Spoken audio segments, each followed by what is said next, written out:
স্তব্ধ হয়ে গেছে গ্যালারি, কি জানি কি হয়। 7 বলে বাংলাদেশের প্রয়োজন 16টি রান।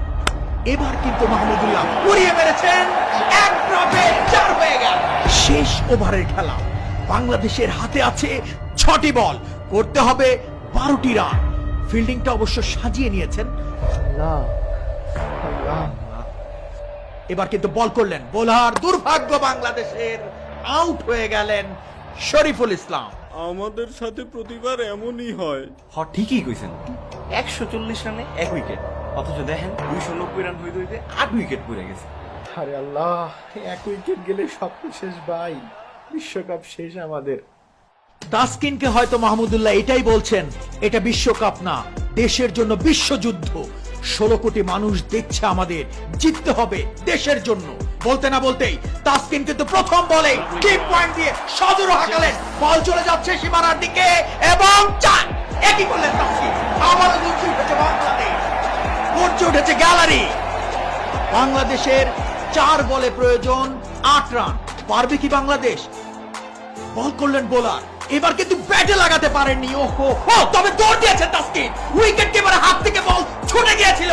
যতক্ষণে বল ছুড়ে মারলেন উইকেট কিপার, তার আগেই কিন্তু ঝাঁপিয়ে পড়ে মাহমুদুল্লাহ রিয়াদ সম্পূর্ণ শরীরটাকে নিংড়ে দিয়ে ঝাঁপিয়ে পড়লেন। তিনি জানেন এ যুদ্ধে জেতাতে হবে বাংলাদেশকে, আমাদের বাংলাদেশকে। এবার কিন্তু দেখতে পাচ্ছি মেন্টর মাশরাফিকে, সাথে শাকিব, তামিম সবাই কিন্তু বাউন্ডারি কাছে এসে করতালি দিয়ে উৎসাহিত করছে। তুমি পারবে, তুমি পারবে মাহমুদুল্লাহ, তোমার হাত ধরেই আসবে জয়, আমরাও বিশ্বাস করি। 3 বলে বাংলাদেশের প্রয়োজন 7টি রান।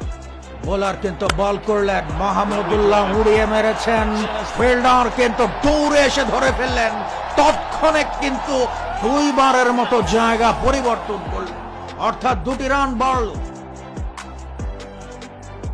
বাংলাদেশকে জিততে হলে প্রয়োজন 2 বলে 5 রান। সবাই কিন্তু যার যার জায়গায় সৃষ্টিকর্তার নিকট প্রার্থনারত, আমরাও তাই। বল করলেন বোলার, আবারও কিন্তু ডট বল হয়ে গেল, অর্থাৎ শেষ বলের সমীকরণ 5 রান। এই টুর্নামেন্টের শেষ বলে জিততে হলে 6টি রান করতে হবে। পারবে কি বাংলাদেশ? পারবে কি মাহমুদুল্লাহ? শেষ বল, বল করছেন বোলার, কিন্তু না, ওয়াইড, অর্থাৎ 1 বলে 4 রান। শেষ বল, পারবে কি বাংলাদেশ? পারবে কি মাহমুদুল্লাহ?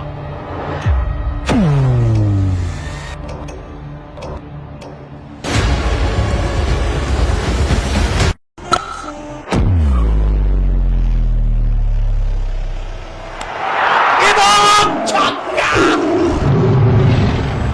এই বিশ্ব প্রবাদ তাকিয়ে রয়, সবার বাংলাদেশ, শুধু পৃথিবী।